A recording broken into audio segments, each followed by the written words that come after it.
Factory 265 komanso anthu okonda nyimbo anadzidzimuka nkhalakali pa nkhani ya zoyimbayimba. Danlu atalemba pa page yake ya Facebook kuti ndasiya kuimba. The Factory 265 inafuna kumva kuti kodi chuchitika ndi chani ndi katswiri ameneyu Danlu, ifika monga tikudziwa bwino katswiri amene wakhala kuimba ndithu kwa nthawi yayitali kwambiri, ndipo tadzidzimuka kuti mpaka na Danlu ganiza zofuna kusiya kuimba zakhala bwanji. Komanso Danlu ameneyu wavumbulutsa zinsinsi zina zimene akuti zikuchitika makamaka mu industry ya nyimbo zakuno ku Malawi. Kodi zinsinsi zimene zochitika zinzotani zimene zampangitsa nkhalakale ngati ameneyu kuganiza zofuna kusiya ntchito imene wakhala kuigwira kwa nthawi yayitali. Tisachedwe apa nkuyankhula pano, tiyankhule ndi Danlu. Unalemba pa Facebook page yako kuti usiya kuimba.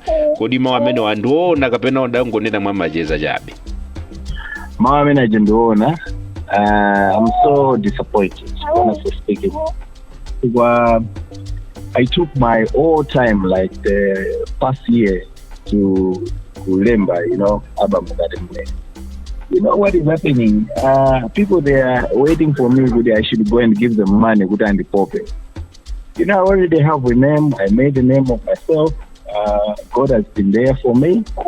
And the Amara support from way back up to now. What is happening is the attempt to get the number. If you and made the number going back, I managed to sing the whole drama I face and I would, you understand. So I was trying to say, I put so much effort on this album, so much money on this album. Koma kuturuka nyimbo tena zake dokudi mangerengere karikari antu ye kuti popa kupereka drama kutani. No. That's not the way music is going to be. So I said, if I don't see any changes on this album, of course, a lot of people are following my album, but we need to give respect.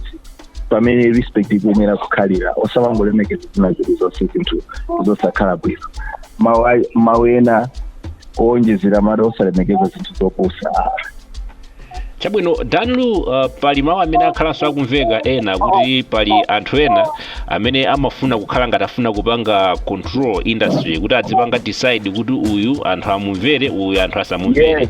Ngati khalakale ukulipo bwanji pamene pandizoona zimenezi kapena zimakhala bwanji? Ndi zimene akupanga, ndi zimene zili masiku ano. Chinthu ukamachimvera lero uchimvera sina chikonto. Mawa ukudutsa apa uchimvera, umpuja kudutsa apa uchimvera, untondo kudutsa apa uchimvera, basi chimakulowa maganizo, chimakulowa makutu, chimakulowa everywhere. Panova kuti upite kunja these days or even pasambi pompa kuti ufunse what is happening in music ya Malawi? They will tell you no. So we used to listen to good music. So there are a group of people out there, the special people out there, amene amapanga zokuti ichiti samvere sachipope ichi mgwirizana kena amene timusiye amene anthu amutsike keni tipope ichi izi dzakalitale tichoke uku tipange uku. Ndi zimene zikumachitika pakali panopa. Komano what I can say on this zipa generation imene ikubwera kutsogolo chifukwa kuzakhala munthu akungosekerera mu studio anthu nkumaombera manja, which is very very chinthu chikuti chosakhala and useless, honestly speaking. Komano vanova what I can say is that there are groups amene akumapangana ndithu kuti uyu tiyeni athe, uyu tiyeni nchotse, uyu tiyeni tipange chakuti magroups amene walipo. Komano chimene amayiwala nchokuti there are some people like us, we have foundation. That foundation, the foundation that they cannot even break, the foundation that will go until we die. So that thing imene tinapanga create from the way back ndi chinthu chachikulu chimene akuiwala kuti nchotani ncho ungatogwesa munthu amene Mulungu amudalitsa palibe amene angatemberere and zinthu zimene zozo ndizoona. So amadabwa apena ayesera kupanga ichi kupeza kuti munthu is still going on, but that system is there, that system is happening, and that system is not a good system. Pomaliza kucheza mwina ungakhale ndi mawu amene ungafune kuwasira anthu amene akutimva pano? Anthu amene akutimva ndi ma supporters amene akhala akutipanga follow kuyambira kalekale, and zimene ndikuyankhula pano pa iwo kuchokera pasi pa mtima pawo, they know what I'm saying is exactly because they've been following me kuyambira kalekale. Let me say thank you so much for following me, thank you so much for everything, and we move ndi anthu tajuka nawo kutali, anthu alinafe mpaka tsiku la lero, and what I can tell you is chimene ndikuyankhula pano, go and search my album on YouTube. My album is called Back to My Roots. Go and search on YouTube, pitani pa Facebook page panga pali malinki pamene paja mukamve zimene ndikunena zigoti munthu uyu akungoyankhula waimba zotani.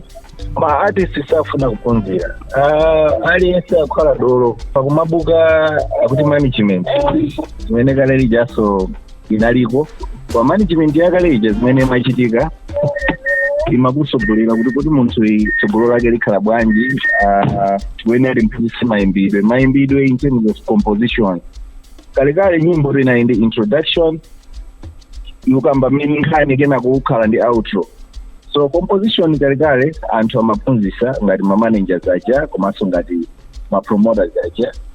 2, after composition anthu aja amaphunzitsa marketing yake ndiyo kuti nyimbo zimapita koyenera, zimangopita kwina kulikonse. Sungatenge nyimbo yachisangalalo ukaisiya kumaliro, sungatenge ese mwina ma programs anu amene masewera iniyo kuma radio zimakhala ndi program kuti this program this nyimbo tisewera program yako, nyimbo tisewera program yako. Pamene panopa zinthu zake zanzibawa chisawawa. Anyamata safuna kuphunzira.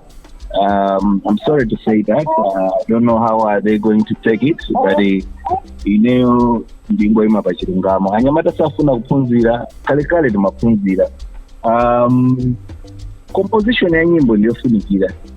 Pakali pano they are just going ati chimene chapanga trend ndichati chingopita pa chimene chocho. Komano ukamvera nyimbo zawo ndikupanga compare ni nyimbo za nthawi imeneyi, kupanga compare ni nyimbo za munthu amene amalemba pa nyimbo, ndisindizovutirapo. So anyamata kumangopopedwa inenjere manager wako apa usapite uyu sayankhule naye, umafunika kuti uzipeza nzeru kwa anthu akuluakulu mikoko yogona. And tonse tinakhala kuti makolo athu sanatilondolere njira yabwino, sibwezi pamene tili pa inu, sibwezi muli pa radio like that. So I would just advise kuti achinyamata akuyenera atenge ndithu di advice imene chifukwa pakali panopa sunganenere unena kuti weniweni amene kuti ichichi akutipititsa patsogolo in terms of culture komanso in terms of kuyimba nyimbo ndithu za nzeru kumamvera bwinobwino. Pali ma artists ambiri maina ambiri amene achuka komano kuti uyike pa list kuti list awawa ndi amene akuoneka kuti akupangako zinthu za nzeru. I don't think because of laws at this point. There are only few amene akuphunzira komanso akutsatira mmene zinthu zimayendera.